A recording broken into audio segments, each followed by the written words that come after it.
అచంచలమైన నమ్మకం అంటే ఏంటి? అసలు మన నమ్మకాన్ని ఎవరూ ఏదీ కదిలించలేని ఒక స్టేజ్కి తీసుకెళ్లడం సాధ్యమేనా? మంచి ప్రశ్న. ఈరోజు మనం ఒక అద్భుతమైన కథ గురించి మాట్లాడుకుందాం. గౌతమ బుద్ధుడి కాలంలో ఒక సాధారణ గృహస్థుడి కథ. అతని విశ్వాసాన్ని పరీక్షించడానికి సాక్షాత్తు చెడుకు ప్రతీక అయిన మారుడు స్వయంగా బుద్ధుడి వేషంలో వచ్చాడు. నిజానికి ఇది చాలా గొప్ప కథ. మన ఈరోజు చర్చకు ఆధారం బౌద్ధ గ్రంథాలలో ఉన్న ది అన్వేవరింగ్ ఫెయిత్ ఆఫ్ సూరా అంబట్టక అనే కథ. అవును. ఇది కేవలం నమ్మకం గురించి మాత్రమే కాదుంటే జ్ఞానానికి గుడ్డి నమ్మకానికి మధ్య ఉన్న తేడాను కళ్లక్కట్టినట్టు చూపిస్తుంది. కరెక్ట్. ఈరోజు మన లక్ష్యం కూడా అదే. అసలు ఈ సూరా అంబట్టక ఎవరు? అంతకుముందు మామూలుగా ఉన్న ఆయన ఒక్కసారిగా అంతటి దృఢమైన విశ్వాసాన్ని ఎలా పొందారు? మరా పరీక్ష ఆ పరీక్షే అసలైనది. సాక్షాత్తు బుద్ధుడి రూపంలో వచ్చిన మాయను ఎలా ఛేదించారు? ఈ విషయాలను లోతుగా పరిశీలిద్దాం. తప్పకుండా. గృహస్థుడు ఓకే. శ్రావస్తీ నగరంలో ఒక కోశాధికారి కొడుకు. అంటే మంచి సంపన్న కుటుంబం, పలుకుబడి ఉన్నాయి. కాని ఆయన ప్రత్యేకత ఈ జన్మతో మొదలైంది కాదు. అంటే దాని వెనుక ఇంకేదైనా కథ ఉందా? ఉంది. బౌద్ధ కథల్లో మనకు తరచుగా వినిపించే ఒక కాన్సెప్ట్ ఉంది: పూర్వజన్మ సంకల్పం. మన దగ్గరున్న సోర్స్ ప్రకారం సూర అంబట్టక ఎన్నో జన్మల క్రితం పదుముత్తర బుద్ధుని కాలంలో ఒక గట్టి సంకల్పం చేసుకున్నారు. ఏం సంకల్పమది? భవిష్యత్తులో వచ్చే బుద్ధునికి విశ్వాసంలో అందరికన్నా గొప్ప గృహస్థ శిష్యుడిగా, అంటే ఉపాసకుడిగా ఉండాలని కోరుకున్నారన్నమాట. ఓకే, ఇది చాలా ఆసక్తికరంగా ఉంది. అంటే ఈ జన్మలో ఆయన బుద్ధుడి శిష్యుడిగా మారడం అనేది యాదృచ్ఛికం కాదు, ఒక లాంగ్ టర్మ్ ప్లాన్ అన్నమాట. ఖచ్చితంగా ఇది యాదృచ్ఛికం కాదు, ఒక రకమైన సాధన. ఒకరి జ్ఞానం కాని భక్తి కాని ఒక్కరోజులో పుట్టేవి కావు. అవును. అది ఎన్నో జన్మలపాటు చేసిన కృషి, సంకల్పం యొక్క ఫలితం అని ఈ కథలు చెబుతాయి. అంటే సూరా అంబట్టక ఈ పాత్ర కోసం, ఆ అచంచల విశ్వాసం కోసం తనను తాను ఎప్పటినుంచో సిద్ధం చేసుకుంటూ వస్తున్నారన్నమాట. ఆయన అలా సిద్ధపడి ఉన్నప్పటికీ మరి బుద్ధుడిని కలవడం ఎలా జరిగింది? ఆయన మొదట్నుంచి బుద్ధుడి బోధనలను ఫాలో అయ్యేవారా? లేదు. మొదట్లో ఆయన నిగ్రోధ గురువులను, అంటే జైనమునులను అనుసరించేవారు. వాళ్ల పట్ల గౌరవం, ఆసక్తి ఉండేవి. ఓ అవునా? ఆయన జీవితంలో మలుపు చాలా సాధారణంగా మొదలైంది.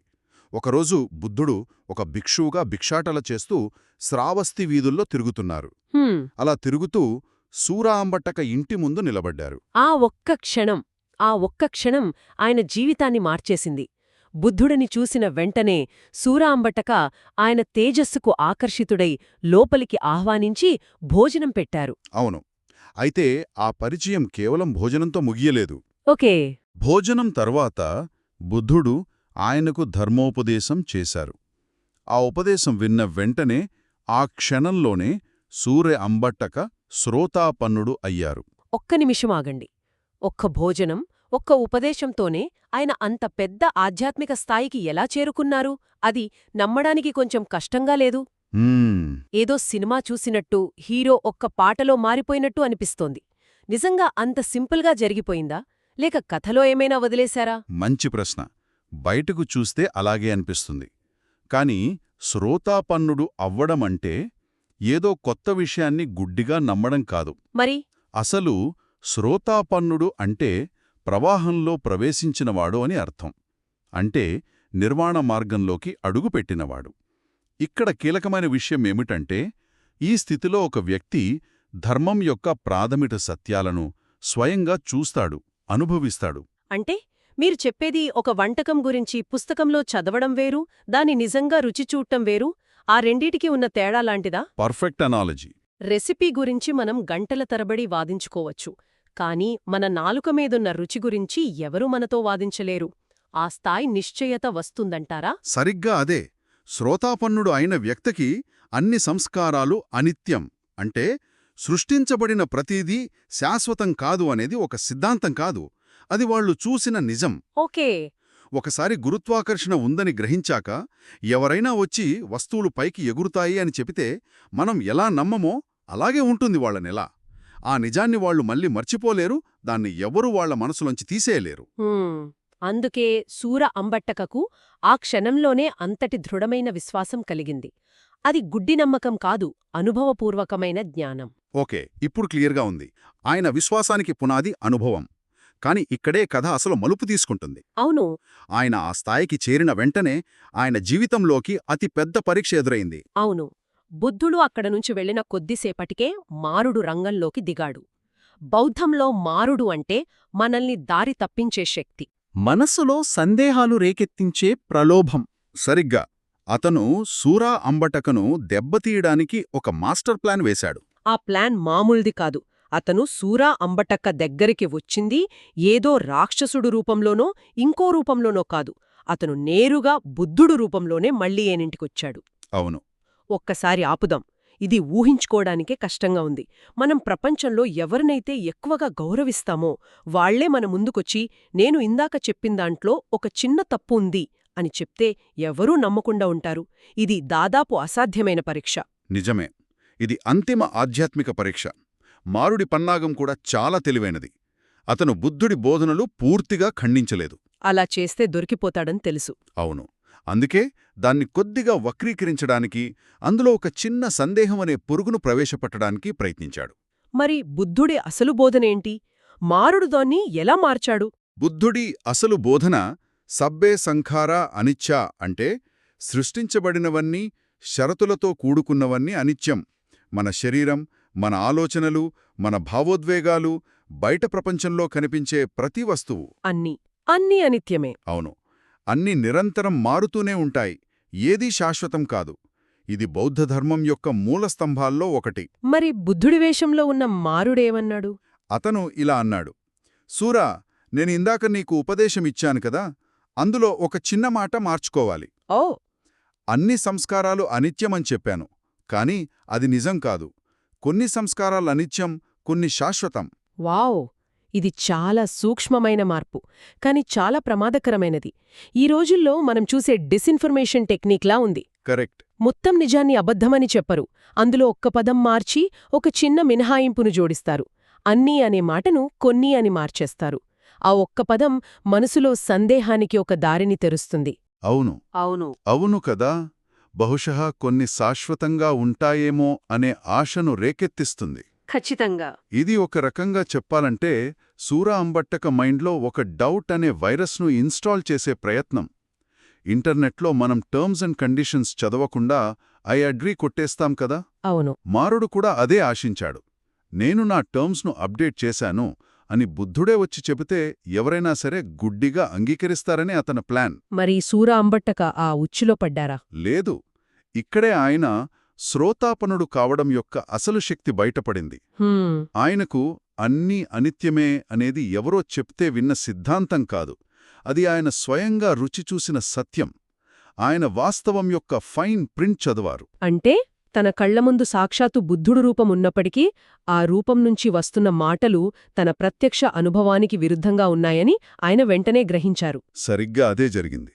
ఆయన ఆలోచన ఇలా సాగింది: బుద్ధ భగవానుడు ఎప్పుడూ ద్వంద్వంగా మాట్లాడరు. ఆయన బోధనలో సందేహానికి తావుండదు. ఓకే. కొన్ని అనిత్యం, కొన్ని శాశ్వతం అనే గందరగోళం ఆయన ధర్మంలో లేదు. నేను చూసిన సత్యం ప్రకారం అన్ని అనిత్యమే. కాబట్టి నా ముందు నిలబడింది బుద్ధుడు కాదు. వావ్! ఆయనకు వెంటనే ఇది మారుడి పని అని అర్థమైపోయింది. ఆ తర్వాత ఆయనేం చేశారో? భయపడ్డారా లేదా గందరగోళానికి గురయ్యారా?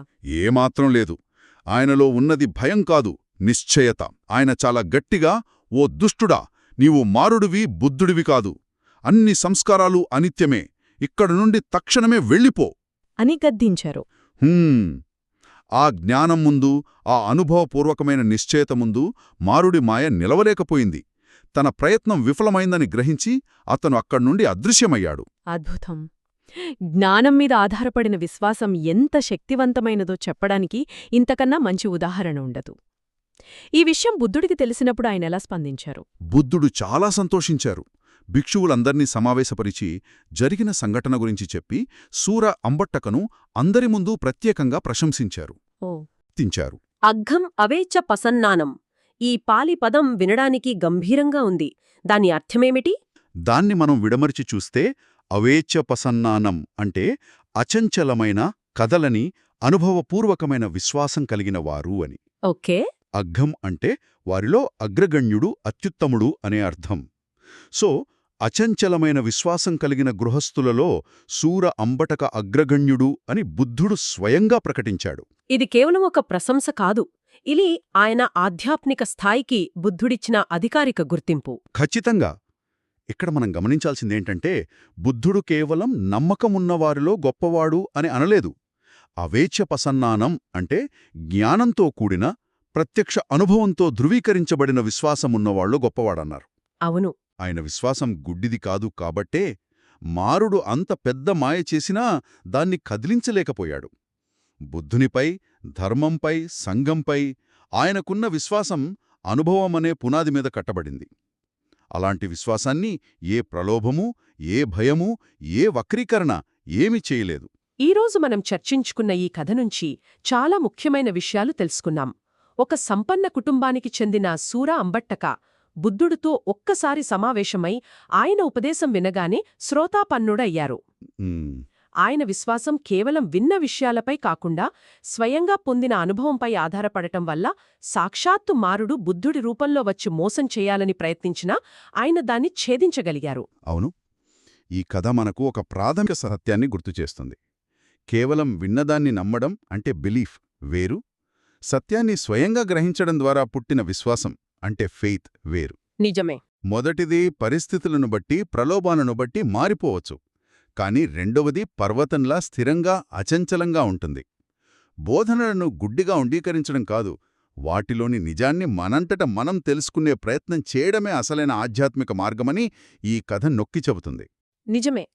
ఇక ఈ చర్చను వినే వారికోసం ఒక ఆలోచనతో ముగిద్దాం.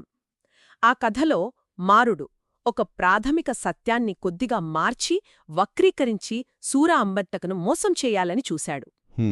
ఇది మనల్ని ఆలోచింపజేస్తుంది.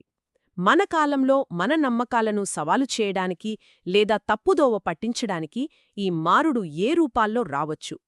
అది ఒక వ్యక్తి కావచ్చు, ఒక వాట్సాప్ ఫార్వర్డ్ కావచ్చు, ఒక మీడియా కథనం కావచ్చు, లేదా మన మనసులోనే పుట్టే ఒక చిన్న సందేహం కావచ్చు. కరెక్ట్. మనకొక విషయంపై దృఢమైన, అనుభవపూర్వకమైన అవగాహన లేకపోతే ఇలాంటి సూక్ష్మమైన అసత్యాలను సత్యం నుండి మనం ఎలా వేరుచేయగలం?